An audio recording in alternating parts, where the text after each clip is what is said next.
Along with my day job running an investment business, I started Tinsley Park Talks, a global networking and leadership platform where I interview industry legends from finance to tech and great thinkers to notable celebrities. In these interviews, we discuss great ideas around investing, entrepreneurship, problem solving, and all other lessons of life. Welcome to another episode of Tinsley Park Talks.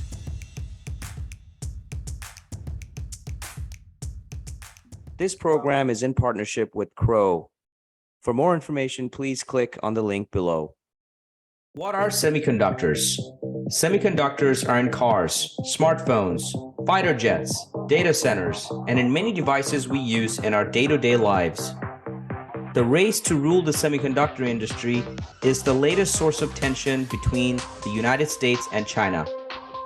A company called TSMC, based in Taiwan alone, accounts for 54% of all global chips manufacturing revenue today, while the US as a whole only accounts for 12%. Meet Dr. Naveed Sherwani, Chairman and CEO of Global Semiconductor Group, an unsung hero who played a key role in the last 3 decades of the semiconductor revolution through his direct contribution. His career started at Intel in the 90s, where he spent a decade pioneering design and automation of chips, where he received the most prestigious Intel Achievement Award. Since 2003 till today, Naveed Sherwani has co-founded or founded over 11 silicon companies and raised over $1 billion from prominent private capital firms, and needless to say, has had numerous successful subsequent exits. In this episode, Naveed and I will discuss the complexities of this industry, the possible solution to the US-China tensions, sanctions, threats, opportunities, and finally, we'll discuss the possibility of a decentralized and democratized open solution that may be the answer to this conundrum we face today. Dr. Sherwani, so great to have you join us. Thank you for having me. It's a great pleasure to be on. Of course, I love interacting with young people like you. Energizes me, if nothing else. So thank you very much for the opportunity. It's an absolute pleasure. I've known you for half a decade now, and I've followed your career, met you through some organizations that we both belonged, and really interested in the semiconductor space. I didn't know anybody else than you to bring on to talk about that sector. Also Tinsley Park Partners just invested in a semiconductor business. So thank you for your advice on that. And I'd love to continue to get your feedback and advice on that portfolio company as we try to make it successful. My pleasure. Dr. Sherwani, take us back, talk about your background a little bit. Take us back to your days in Pakistan. How did you end up in University of Nebraska? Well, so when I growing up in Pakistan, I think the interesting thing that happened to me was back then in 70s, there were very few engineering universities in Pakistan. And although they were actually state supported, they were actually free, public supported institutions. They were very good, actually. The one I went to called NED University was the top institute in Pakistan at that time, engineering university, but it was very hard to get into there. So what happened is that probably like 100,000 people will take a test, and only 285 people would make it in there, right?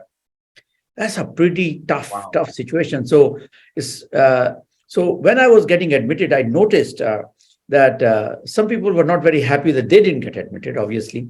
And so I thought about the person. If you were to look at the list of people who got admitted, what is the difference between the person who was 285th on that scale and 286th, right? Not much, didn't make it. So what is the difference between these people? So I thought that it's probably just in a prep. So I ended up starting an institute, which I called the coaching center. Right. And the purpose of the coaching center was to help people prepare for that exam and increase their chances of getting into the institute, the NED University. That became quite successful over the next 3-4 years. While I was a student myself, I was running that coaching center, and we had like 225 students, and I had 11 employees. Employees were all my friends who were also, students with me. Eventually, I had one track for engineering. I had one track for medical students as well. But that was the journey. And I think I learned tremendously how to run businesses and how to be very efficient with my time because I had a full-time student. But the Right. most interesting part was an agreement that I made with my father. My father was a non-entrepreneur. He was a government servant who worked for Pakistan, a Right. government meteorologist, and he worked for the United Nations, World Meteorological Organization. Okay. He said, he doesn't understand what are you doing. So you're a great student. Just go study. Or why? What are you starting this business? So he said, okay, let's make a deal. If you want to do this, we have to have some rules. Rule number one: if your grades drop for any reason, I'll shut down this institute. All right. If you make any money, that money cannot come into our house. That money cannot be used to give any gifts to you, your brothers and sisters, or your mother, or to me. That's your money. Keep it outside my house. I have nothing to do with that money. Yeah. And then you must do all your duties to the family. If you have to go get grocery, you have to go wash the family car. All the duties assigned to you by the household, you have to still do. I ended making that deal with my father at age 18, started my business. Lucky for me, I made so much money. 1 year into the business, I was able to afford to buy a car of my own. Wow. Wow. So 18 in Pakistan. This is when? In the 80s? well, I was born 1960, so I was only 1978. So, Wow. so A lot of money back then. Yeah. oh, huge. But I didn't realize that you can buy a car, but you cannot drive it. Oh my God. So it was not a drivable age. So I had a car, but couldn't drive it. But that was a fun. But even that entrepreneurship in those countries are such that people don't recognize that. And so Right. people still value working some company rather than entrepreneur. That was the journey. Anyway, I ended up coming to US to do my PhD. One thing, life all consists of accidents. A guard standing outside US Embassy because the US Embassy was at lunch, ended up spending half an hour with me, and he was from Nebraska. Uh-huh. So he convinced me that among all the universities, I must apply at University of Nebraska. Wow. One thing led to the other. I ended up being. This is in the same hometown in Pakistan where you had the Exactly. coaching centers. Okay. Yeah. So where I when I wanted to come to US, not many people used to come to US in early 80s. And so, but I didn't know at the time. So I went at 12:30. So the US Embassy was at lunch. So there was a Marine standing outside for a guard, and he was sitting on a bench. And I said, I want to go inside and meet somebody. He says, everybody's at lunch. He sat down with me and he says, where you want to do? I said, I want to do a PhD. He said, no matter where you apply, you must apply at Lincoln, Nebraska. I said, why? He says, I am from Lincoln, Nebraska. Okay. And it's a great place. And they're friendly people, and you love being there. And one thing led to the other. Eventually, I applied in many universities, but I ended up going to Lincoln, Nebraska. And that's how I ended up starting a PhD in Lincoln, Nebraska. What a great story. So then, having been an entrepreneur and seeing success so early, like how much motivation did you have to go be a PhD and be an academic? And maybe talk about how long you spent in Nebraska being an academic. I think it was almost a decade, right? No, I did two parts. So in Nebraska, I spent 5 years getting a master's and a PhD. Okay. And then I spent another 7 years in a different university called Western Michigan University in Kalamazoo, Michigan. Okay, got it. So I was there. Yeah, so I think the PhD got to me because I entered a very different phase of my life. I call it the pinko tree hugging phase of my life, where I said profit is bad. We should serve humanity. And that sort of the phase of my life. And the PhD came in that phase. And the purpose of my PhD was, can I become good enough so that I can go teach in an undergraduate institute somewhere, serve humanity, and do that. And so that was that phase. And that's the reason I ended up going to Western Michigan University.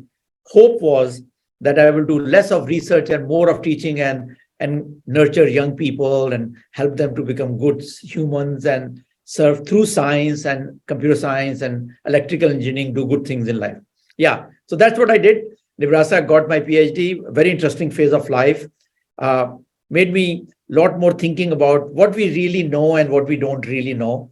Made me question what we really understand I come to the conclusion there are many, many things about technology we do not understand. And the reason is because we are building foundation over some basic rules, and and our knowledge about those itself is quite weak at best. But that was good, humbling experience. Then going to Kalamazoo, Michigan, spending 7 years there was a very interesting experience, spending a lot of time. But it turned out that I didn't end up teaching as much. That university didn't have many research professors at that time. I ended up taking a lead and ended up spending more time on research, ended up writing 3 books. One textbook actually became quite famous because there was no textbook for physical chip design at that time in late 80s. I ended up doing that, wrote many, many papers, attended many conferences, wrote many proposals. So that was that phase of life. But that phase of life ended also with me starting to create another company, but for software development for chips called CSTI. So I started a company with another fellow professor. So, and that I did until sort of I got a call from Intel, and then I ended up joining Intel. But at that time, in that phase of my life, I was trying to see how we can make chip design easier through automation. And my books were about that. My lecture tour was about that. My papers were about that. And eventually that led me for Intel to contact me saying that, we like what you're doing. Why don't you come and do that at Intel? That's incredible. And then you spend a decade in Intel and you got prestigious awards there, the most prestigious award you can get at Intel. Can you maybe share with us some of the accolades that you've had there? And then how did you phase out to becoming an entrepreneur again? Yeah, so I'm not sure if I got award by myself. I would say I had an incredible team. And I had some of the best people in the world working with me. And what we were able to achieve is that we were able to create a complete system for chip design from start to end, probably the most advanced system at that time in early 90s. And that helped Intel quite a bit during that decade to do many, many more chips with the same number of people or less number of people because of the automation. A decade later, the rest of the industry also adopted the similar automation. But at that time, you could not have bought it because it didn't exist anywhere. So we did it. So I think that was I got what is called Intel Achievement Award, which is a very prestigious award. I'm very happy. And I was more happier because I personally received it from Andy Grove, our very historic and very lovable and a dear leader during that decade. And so I received it from his own hands, which was a double pleasure for me. But yeah, I think during that phase, we figured out how to do this automation. And so I basically made a proposal to the Intel executive team that we should apply this technology to chips which are not chips that Intel makes. Intel makes chips which we call CPUs, Central Processing Unit. Right. So that is one chip that sits in the center of any system. But there are other chips around that as well. The question is, can we apply the same technology for the automation of other chips? So I proposed and created a new company called Intel Microelectronics. Intel funded it, and we did it. And then in 2003, we spun that company out of Intel, and it became Open Silicon. I ended up raising $45 million from people like Sequoia, another venture capitalist, and sold the company's public record for $252 million in 2007. So that sort of became my first exit. Again, blessed to have a great, great team, both here in Silicon Valley as well as in India. So we had a design center in Bangalore and Pune, and we also became pioneers of design center in India at that time. Oh, wow. A great experience. Yeah. And so that led to me creating 16, 17 other companies, all silicon related, and raised around $1.25 billion for them, many exits along the way. But the pleasure of all those companies probably was not as much technology or the money we made or the money we lost. It was a pleasure of working with lots of very interesting people, exciting people. And when you are working with exciting people, life is good. And that's what I thrive on, finding exciting people and working with exciting people. So I would say that journey so far has been exciting because of that.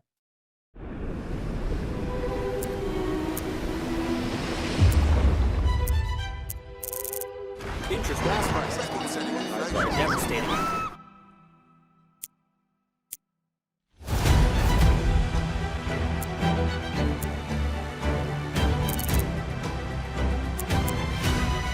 world fights uncertainty, Crow will help you embrace it. Embrace volatility. Crow. That's amazing. In all those different startups that you had, there was one called Pier Nova, which was a little bit different than the silicon. Can you talk to us about that pivot that you had briefly? Actually, it was not, because why we started it was at that time, Bitcoin was just come on the horizon.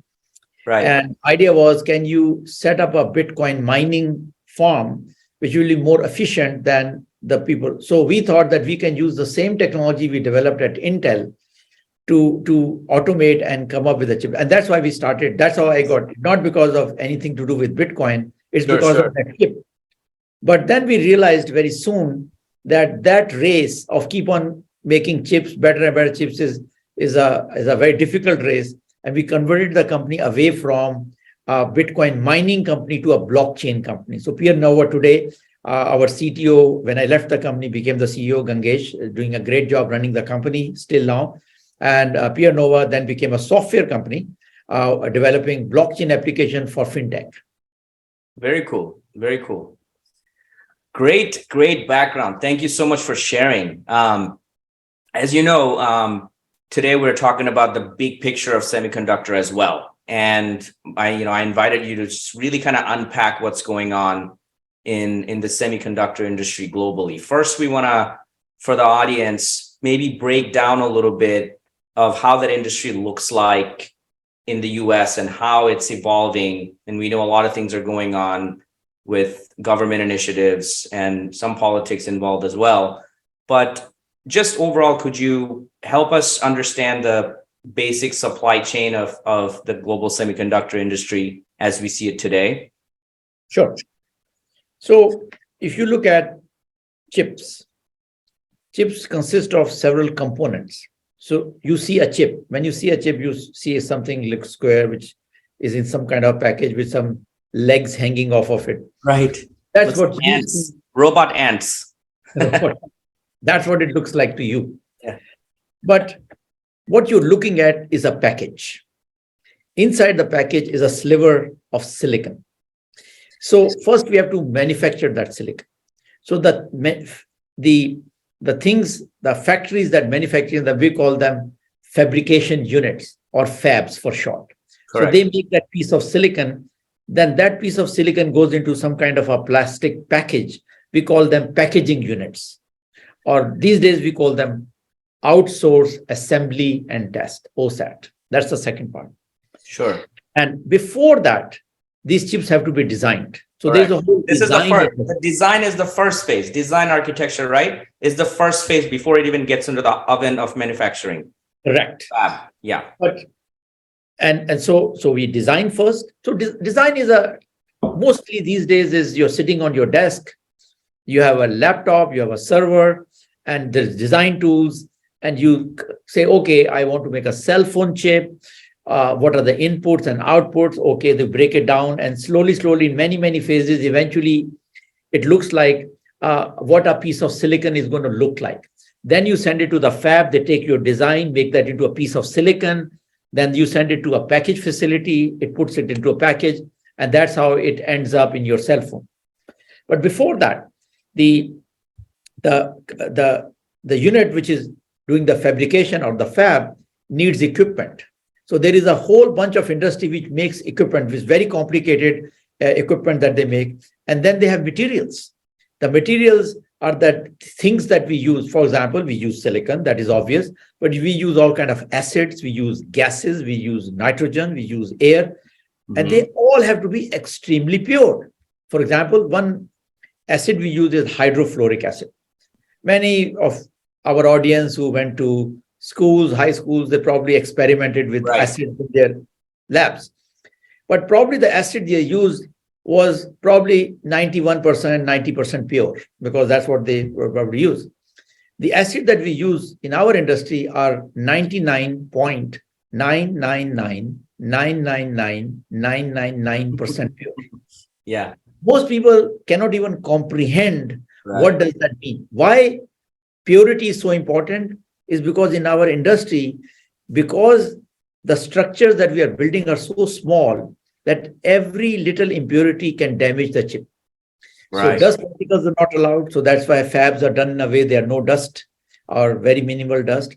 We are not allowed That's why you have those engineers dress up in these space suits. alien-looking suits, right? Not only that, you're not allowed to smoke because if you smoke, then the breath that comes out of you has particles, tobacco particles in it. So you're required not to smoke. You're not allowed to eat certain things. I will not go into details. Okay. So, Wow. yes. So yes, and that is all because humans have sweat. Humans have things coming out of human bodies. Those microscopic, nanoscopic things can damage the chips. We cannot even have somebody driving a truck outside our factory because the vibration of the truck affects the yield. So, and each fab sits on a slab of concrete, which is typically 14-foot high slab, just to isolate the fab from the rest of the world. Wow. Yes. So is it protected against earthquakes as well? Yes. Earthquake will shut down a fab. So we build a rock first on which there's a fab, and that rock can move in a way that when the earthquake happens, the fab doesn't move at all because the vibration can destroy all the things we are doing. So, so this is the level of that delicate equipment, the purity, and then the materials are things like obscure things like cobalt, zirconium, tantalum. Now, cobalt comes from only 3 countries in the world, mostly in Africa. Lithium comes from few countries, but very few. Same thing from these 250 odd chemicals and materials that go into this entire system. So as a result, the supply chain of this is extremely interconnected between 70, 80 countries, either materials or machines or fabs or package or test or design. So this is truly an industry that works today because of global cooperation of 70 plus countries and hundreds of countries. And because of the purity required, we literally are a single source for everything. Because who in his right mind will like to come up, set up a factory for hydrofluoric acid, which is 99.999999999% pure? And why would you do that? Unless you are almost guaranteed to sell all of that capacity to somebody. Right. So as a result, what happened because of these purity requirements, over time, literally, we became single source for everything. Now we have a problem. Let's say if US and South Korea does not have good relationship. Right. Hydrofluoric acid is currently made in South Korea. I see. Where will we get our hydrofluoric acid from? Right. Right. Now, same problem China has. China needs the same hydrofluoric acid, but unfortunately, the hydrofluoric acid of that purity is in South Korea. Yeah. So this is an industry that was working because there were no global tensions, because it's a truly global industry. Right. No single country can stand on its own because of that. Now, when you have global tensions, and let's say if one country says, I cannot work with another country, or I consider that as a sovereign threat, now you have to duplicate that hydrofluoric acid. Now, the question is, let's say we have nobody making hydrofluoric acid in US. Suppose we say we will have our own factory. First of all, we have to have the IP, how you make hydrofluoric acid of that purity. Even if we have that, we cannot build up a plant with big capacity because we don't need enough of it. Right. Then we will not be very efficient at it. So our hydrofluoric acid will be much more expensive than one we can buy from South Korea. Right. So that will add to the cost. That's right. This is the problem of the extreme purity required over time in 40 years. So that is the global tension. It's an interconnected industry. And now the question is, how do we work together or not work together, and what will happen if we don't work together? The next section, we're gonna dig deep in that the sovereign aspects of this situation. But just to go back to the supply chain, people hear about Intel, TSMC, Samsung, Texas Instruments. These are the big names. Micron. these are the actual fabs, right? These are the ones that are actually doing the manufacturing. So, can you maybe help us first? Let's talk about this. Let's talk about the recent supply chain issue and shortages of chips that we've seen after the coronavirus happened, right? Like you heard, like Ford didn't have enough chips to make cars. So as a result of this, demand and supply situation where supply was very, very low, the prices have gone up in these chips. But now that has kind of flipped. Now the prices of, stock price of Intel has gone down significantly. Demand has gone up a lot. We're building a lot of these fabs in the US right now. We're going to talk a little bit more about specifically where and how much money is going in from subsidies for that to happen. But can you talk a little bit about the cycle that we've just seen in the supply chain recently and really focus on how that will normalize with all the excess capacity that we're bringing back to the US? Yeah, so I think, first of all, unlike many other industries where you can add capacity incrementally, you can't do that in semiconductor. So in semiconductor, in order to add capacity, you have to add capacity in a huge chunk. So typically a modern fab will cost you, pick a number from $8 to $20 billion, and that will add a huge capacity, right? So what happens when you do that? So what happens is that the demand is increasing uniformly, but supply can only be added in increments. Correct. In our industry, what happens every few years, 5 years, 4 years, we have too much demand, not enough supply, because we are reluctant to put in $20 billion for another fab, because if I put in a new fab now, it will be half utilized. And in our business, the fab has to be about 85% full in order to make money. Sure. So I won't. So I let the supply become some tight. Sorry to interrupt. Is that in the US, that math, 80% capacity for it to be breaking? It's everywhere, because I thought it's more expensive because of supply chain, like this asset example you mentioned. We're like 25% more expensive in the US anyway. So in here, it would be 90% full. Okay, so right. If TSMC has to be 80% full in US, do the 20% math, and it will be even worse here, right? Right. So then what we do in industries, we sit on it. It's okay, people are not too happy, but I can't add a fab right now. Then finally, when we add the fab, it comes online. When it comes online, now you have suddenly a lot more supply, right? And that supply will be, next 2 years, you'll be extra supply available because you added. So we are used to these cycles because of the way the capacity is added. And I say in auto industry, the same thing would have happened if Ford could not add small factories, but each factory will make 10 million cars. And the only way to add a factory is 10 million cars. Now, if you tell Ford that, they say, what are you talking about? I can add a factory with 10,000 cars or 100,000 cars. But in our industry, it is simply not feasible to build small fabs. It is just the nature of the industry itself because of the very expensive nature of the machines, material, and so forth. So fast forward to today, because of geopolitical tension and all the concentration in Asia and whatever going on with China and the US, we obviously, this is the sovereign stuff that's going on with new public policy. We're going to talk about the infrastructure bill. Let's just talk about it right now. The infrastructure bill, that was a massive bill in the US after coronavirus. Within that, there is a CHIPS Act, which is $52 billion budgeted. Biden held this chip wafer in his hand on TV and said, this is infrastructure, right? So as a result of that, Intel is building, fabs in Oregon, Mexico, Arizona, Israel, Ireland, TSMC from Taiwan, though they're, Asian, they're coming to the US, they're building in Arizona. Samsung is building in Austin. So all that new fabs coming online, right? So this is very unusual. This is not what you said we're used to. They can't come in increments. They got to come in chunks. This is a gigantic chunk. So what I'm trying to unpack with all that is, how is that massive mega capacity going to be absorbed? Is there enough demand there? How do you see that playing out? There is no such demand. So a massive glut is going to happen, right? Because these fabs are not being planned by market forces. They are being planned by strategic forces, right?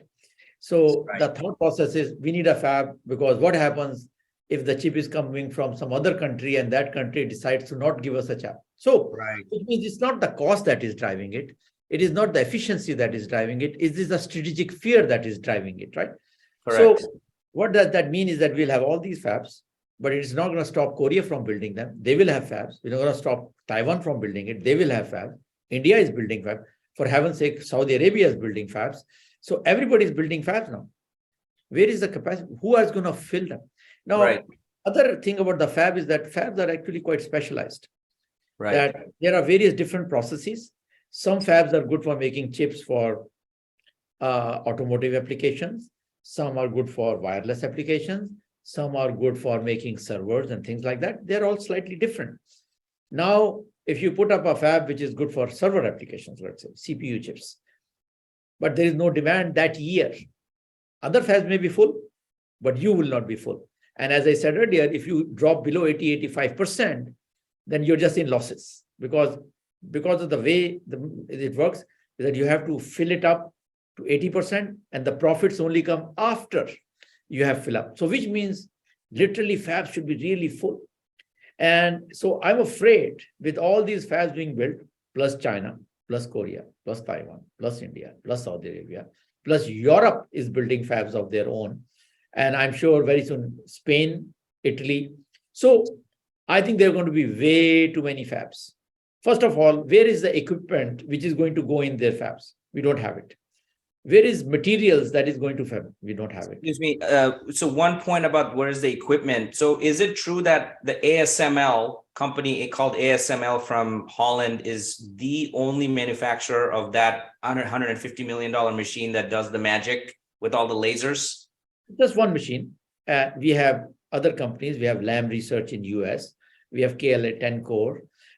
We have Tokyo Electron in Japan. Okay. So you buy machines from all these companies, but those guys are building machines at a certain rate. They are certainly not building at a rate to fill all these fabs, and not to mention 50 odd fabs that China is building. Okay. And now you may restrict China to get some equipment, but they'll still get other equipment. Right. They also have demand for equipment, right? Exactly. So speaking of restrictions, like we have this silicon shield, concept going around. The Department of Commerce has gone to our allies, and actually ASML is one of them in Holland, and said, don't sell to China. So what's your view on that? Can we stop China from getting these advanced equipment and still continue to build? I think, yeah. So I think the issue is that the thesis that we have around that is that can we stop them from having advanced equipment? It doesn't mean that they are stopping them from having less advanced equipment. So China is currently buying less advanced equipment. Right. So let's say ASML does not sell, or other people also don't sell that. So China will not have capacity at 3 nanometer or advanced chips, but Right. still they will have. But the fact of the matter is very few chips get made at very advanced nodes anyway. And they get used in very high volume applications. So most of the profits are there because of servers, cell phones. So those chips are used in very high volumes.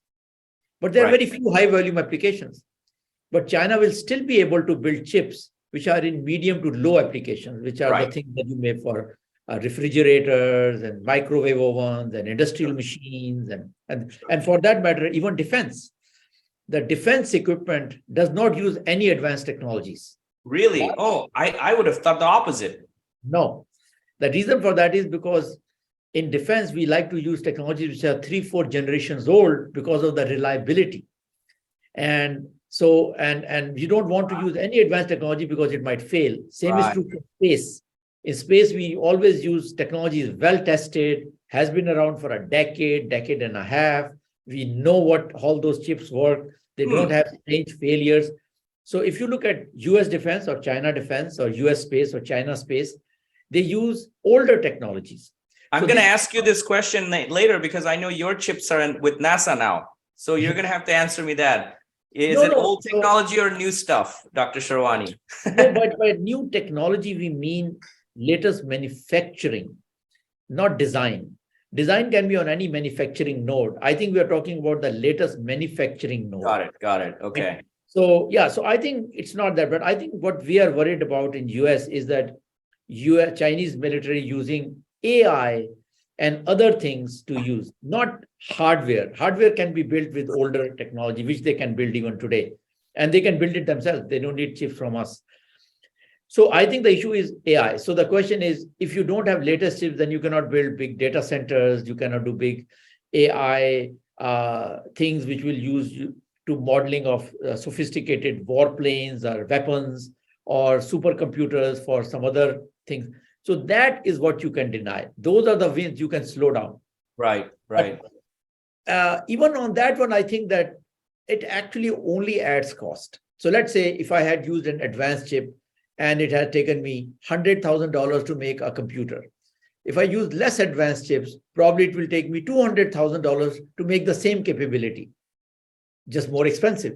So if China or any other country wants to still build the capability, what we are doing is to make it more expensive for them. I see. So I think what we are doing is that, which means that they'll make less of it. But I don't think we can stop them because it's in the end, it's just compute. Right. And literally you can make, any compute with older parts, but you use more parts, they are less efficient, they're more expensive, and you have to use a lot more of them. And then you have more electricity, you have more cooling, you have many, many more problems. But let's say if you are desperate, obviously you can make a supercomputer using parts that were made 10 years ago. And yes, it will be 10x more expensive, but if you want to make it, you can of course make it. So that is the thesis of the silicon shield is, can we make it harder or more expensive to make that things that can be potentially used in weapons development, not in weapons deployment, and AI and other things. So that is the thesis behind silicon shield. This program is in partnership with Nesh. For more information, please click on the link below. Did you know that your company's most valuable assets are the knowledge stored in your experts' minds and the content they've created over the years? These assets form the foundation of successful teams. When experts go on vacation, move teams, go on parental leave, retire, or resign, your teams find themselves in the dark, resulting in onboarding delays, quality loss, burnout, and drop in customer satisfaction. Nesh revolutionizes this for you. Nesh turns subject matter expertise into subject matter avatars to preserve this knowledge. Nesh connects all of your company's content, turning treasure troves of data and knowledge from your experts' minds into precise, searchable answers. Nesh is made for simplicity, where you can ask a question in natural language. It's just like interacting with a colleague. She improves continuously to become the ultimate subject matter expert for your organization. With Nesh, use your knowledge as a superpower to bring innovative products to market, grow business blazingly fast, and provide an extraordinary experience to customers. Unleash the power of your enterprise's most valuable asset with 24/7 available subject matter avatars. Do you think this thesis will work? Well, I typically use the example of what has been our experience with sanctions in other countries. So I take the example of South Africa and Pakistan, two countries that have built very successful nuclear programs. Pakistan is now known. South Africa is still overt and not publicly acknowledged. Both of them built when they were under sanctions. Pakistan was under huge sanctions for the whole world. And during those 20 years when Pakistan was under sanctions, Pakistan was fearful that their country may be divided into more parts if they don't have that. So as a national program, they worked on it. So today, after 20 years of hard work, Pakistan was able to build in sanctions, a third world country with not many resources, I think the fourth largest nuclear program in the world. They possess, God knows, 200 plus nuclear weapons of various different capabilities, all done under sanctions. Now compare that to China, not a third world country, enormous resources, enormous will to do it. So I think nobody here thinks that we can stop them. And I said earlier, the idea would be to slow them or add time, which might have helps US companies or other to get a little bit ahead, perhaps. But to think that we can get to a point where they can never make a EUV machine, either that's not happening. They might make it after 5 years, might not make it as good, might not Right. make it has a And the better. EUV machine is that ASML machine, that very sophisticated machine that only a few can make, right? Actually, only ASML can make it. Only ASML can make. But ASML can only make it because it has 4,000 vendors around the world which supply high precision parts to ASML. But Mhm. from those, over 1,000 of those suppliers are Chinese. Oh, wow.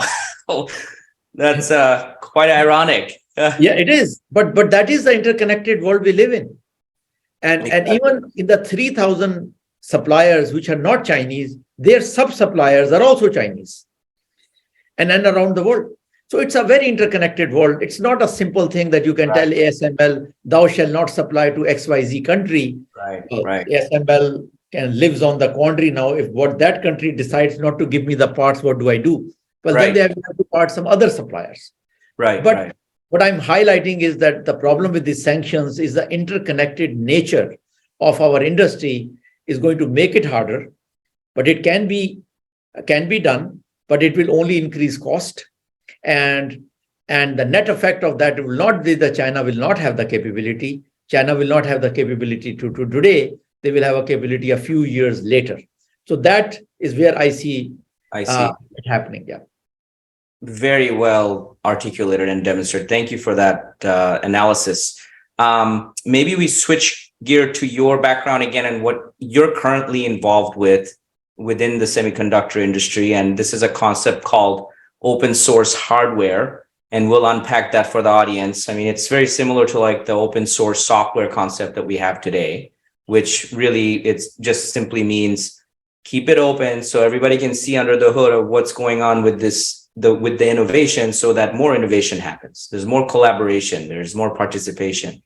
But that kind of concept is a little bit of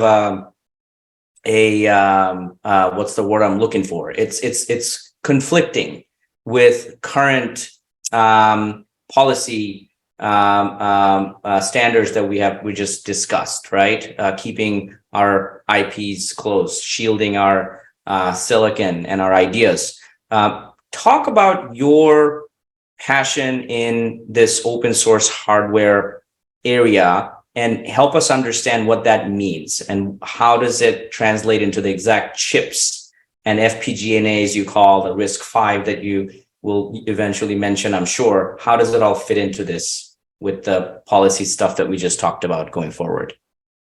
Yeah, so the idea of open source is very simple. Open source idea simply says that critical knowledge, basic knowledge should be available to everybody so that they can build and innovate on top of that. And we have learned by practicing that in software industry that the software world exploded when basic components became open. Why does it happen? It happens because if the basic code or basic knowledge or basic thing was available to everybody, then the major thing that happens is that people start building on top in their own way. Brazilians are not Chileans. Chileans are not Chinese. Chinese are not Americans. Americans are not European. Given the same basic thing, different things will emerge from different parts of the world. But let's say if that source was only available to Americans, then whatever innovation folks in Chile or Brazil or China or India or somewhere else could have done, that will not happen, right? So is world a better place? Is even US a better place if only the US people can innovate on that, right? Right. So in software world, we learned that is not the case. In software, we learned that when you open up the base, everybody innovates and the world. Look at the valuation of software companies, the good that they're doing for the whole world, the good they're doing for the stockholders, the good they're doing for the betterment of the quality of life around the world. Amazing, isn't it? So the hardware open source movement simply says that for the last 50, 60 years, very few people have been able to contribute to the hardware.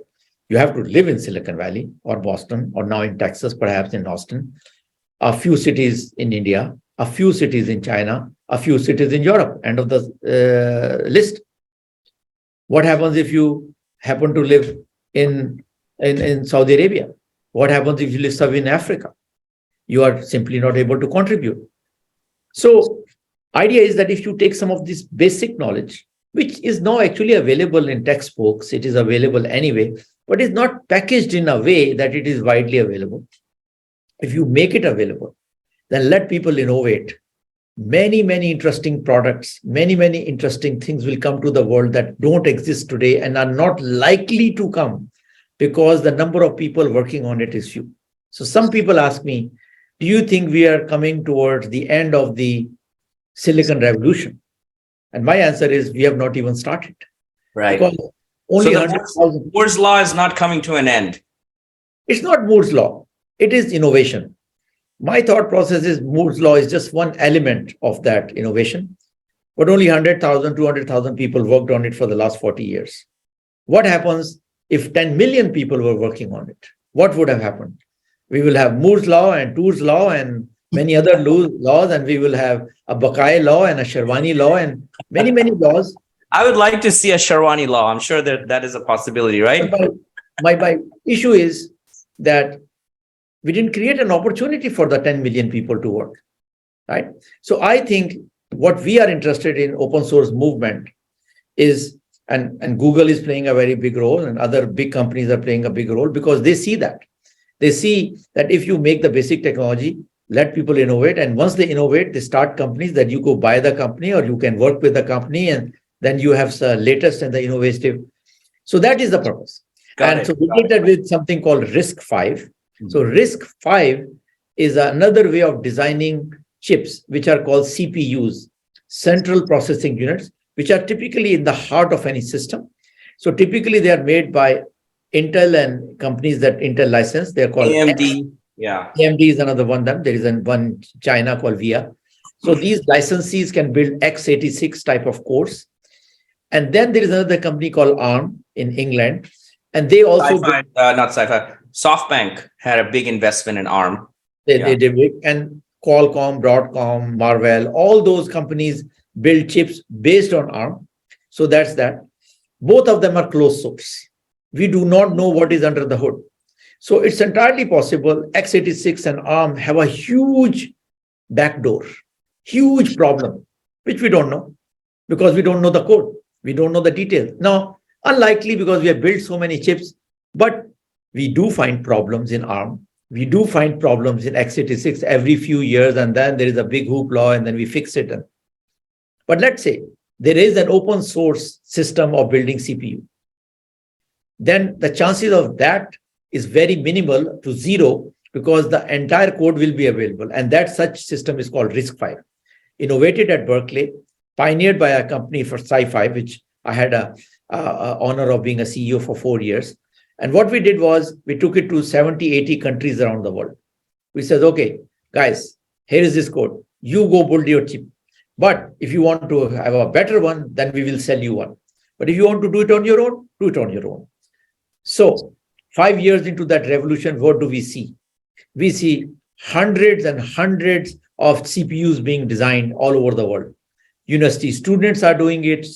Government agencies are doing it. R&D institutions are doing it. Startups are doing it all over the world. What will come out of it? A very low-cost laptop just emerged out of China. A server chip just emerged out of India.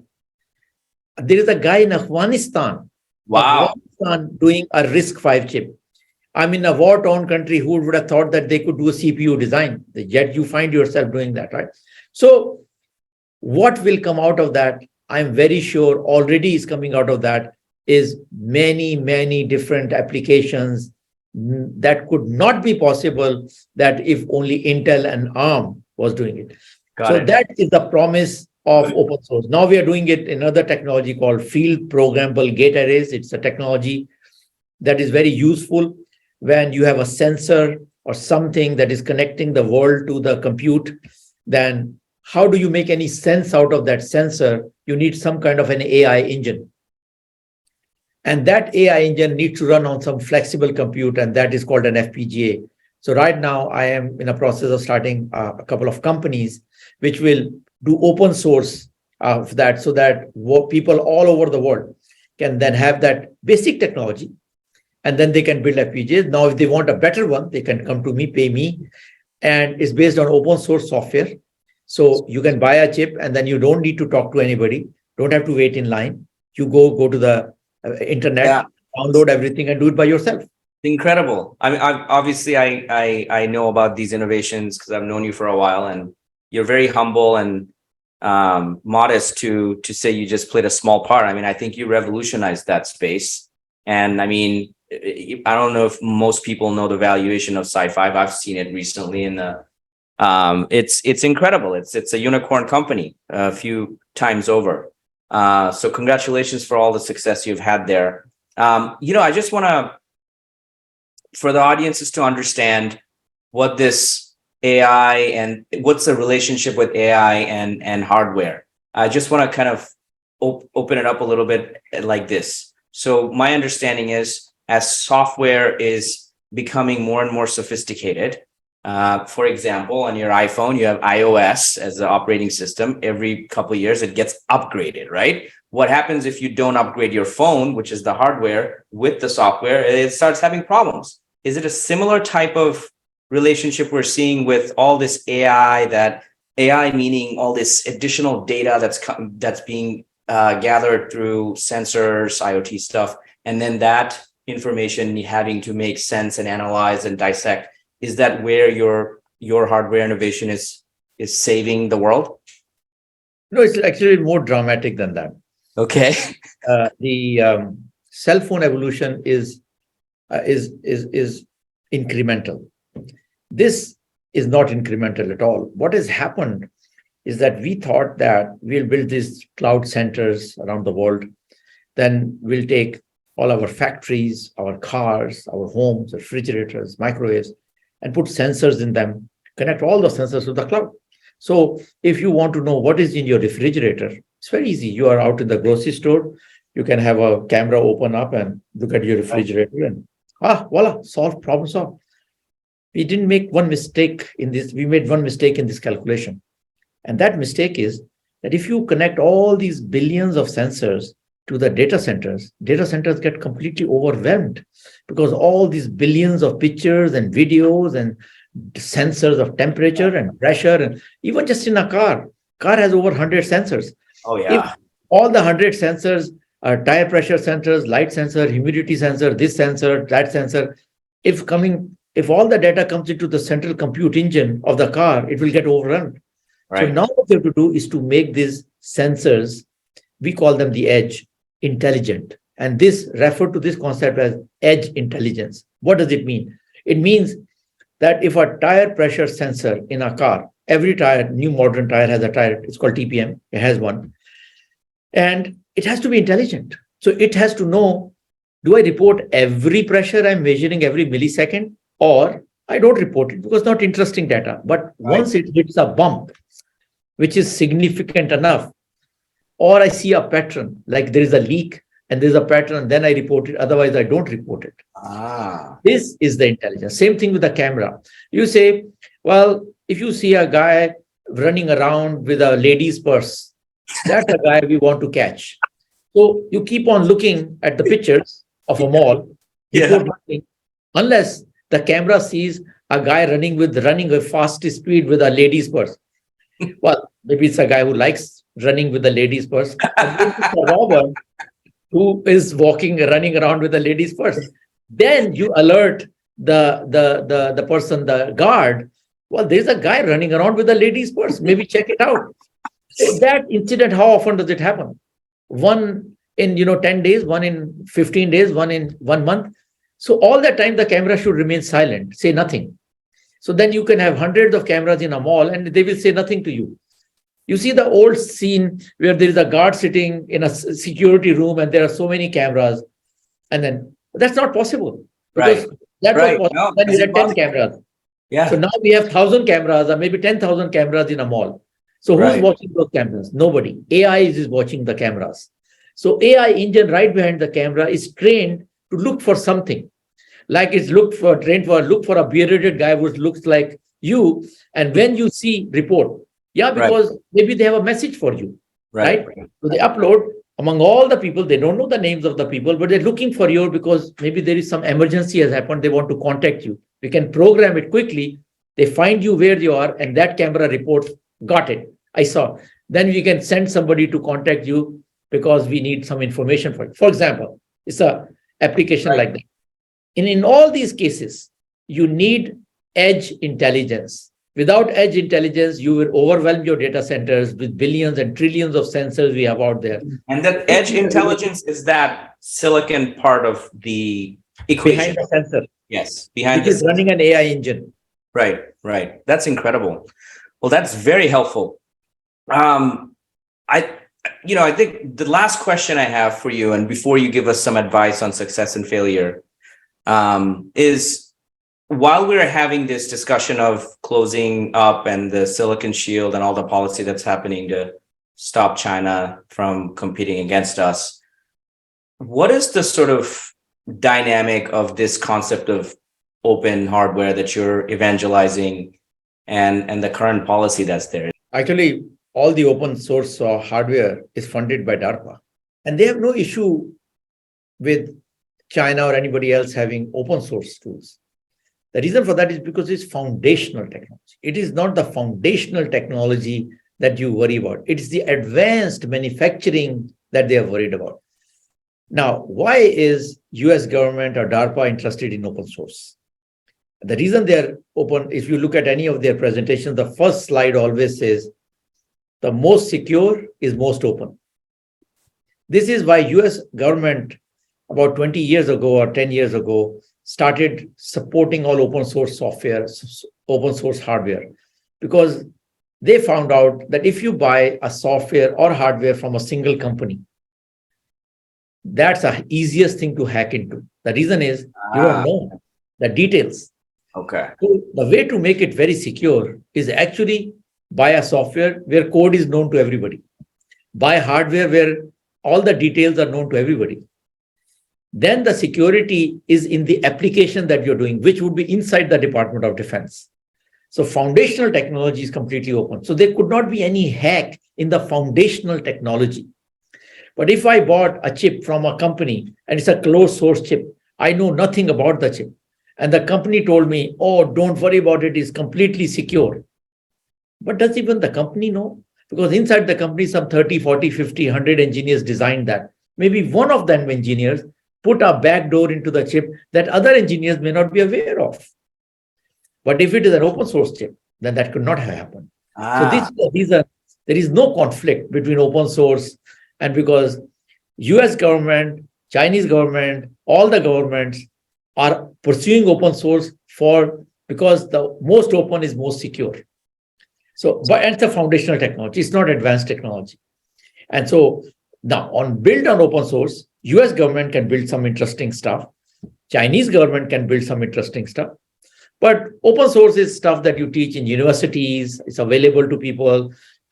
Chinese researchers can contribute. US researchers can contribute. Indian researchers can contribute. Everybody will benefit at the foundational level. Now, if India builds an advanced processor based on RISC-V, they're not going to share that with anybody else. If US builds a secret processor built on RISC-V, they're not going to share, and they shouldn't share. But they will know one thing: the foundation of that secret processor is very secure because it is open. Because if Chinese found a bug, or Indians found a bug, or Brazilians find a bug, they'll report it. I see. We will all know it. So that is the reason why I think open source technology works for the whole world, and nobody opposes it. That's incredible. Well, that's all the time we have today. Is there any advice you can give to the young listeners that are trying to break into the semiconductor industry, or any industry really, in tech or investing? What advice do you have for them? Yeah, so one advice I have is what I call Newton's law of success and failure, which is something important to understand, that We have been told from childhood that when you apply pressure on something, force on something, it moves. This is true. But it is not true when you are trying to do something very hard in life. So let's say I do something very hard in life, and the best of us, if they attempt it 100 times, like a champion athlete, they will be only successful 10% of the time out of the 100 times. Let's say a champion will only be successful. Let's say I attempt it and I'm successful 5 times out of 100. So should I say that I am successful 5 times out of 100? Or should I say that I am successful 5 times out of 10? Because the best among us can do only 10. So you have to redefine success when you're working at very hard things. Otherwise, you'll get discouraged. So if I do something very hard, I look at the best among us and I said, what is their success rate? And I measure myself according to them and not the overall task. Because if a champion athlete cannot be successful more than 10 times, why would I say that I am successful only 5 out of 100? I will say the best guy can do 10, I can do 5, so I'm at 50%. But if you take 5 out of 100, you will say I'm only 5%. Right. The mind shift you need to have, in which when the success rate is very small, and this is why people, when they are doing fundraising or doing sales, they get discouraged. They said, well, I've talked to 100 customers and only 5 people responded. So then I asked the question, who's the best sales guy in your company? Najib. How many people respond to him? 10. You are half as good as that. You're not 5 out of 100. So my advice to people is Newton's law does not apply to hard things in life. The friction is so high that you have to recalibrate your success and look at the best among us, and then calibrate your success, not with the total, but with the best, and then try to become the best. Because you should not aim to get 11 or 12 or 13. That you should do when you reach 10. But if you can get 5 or 6 or 7, you're already doing good in life. Although out of the 100, you're doing only 5. So that is my rule, how I gauge myself. I look at the best and I gauge myself against the best rather than gauging myself towards the total. So when you're doing hard things in life, know your goalpost and drive that. Otherwise, you get demotivated if you look at the total result. Amazing. Thank you. We'll keep that in the back of my head every time I hit a wall, which will continue to happen. Thank you, all of you, and thank you again for joining me today. Thank you very much. Thank you for the opportunity. But take a moment to please subscribe to the channel and like this video. We really appreciate your participation.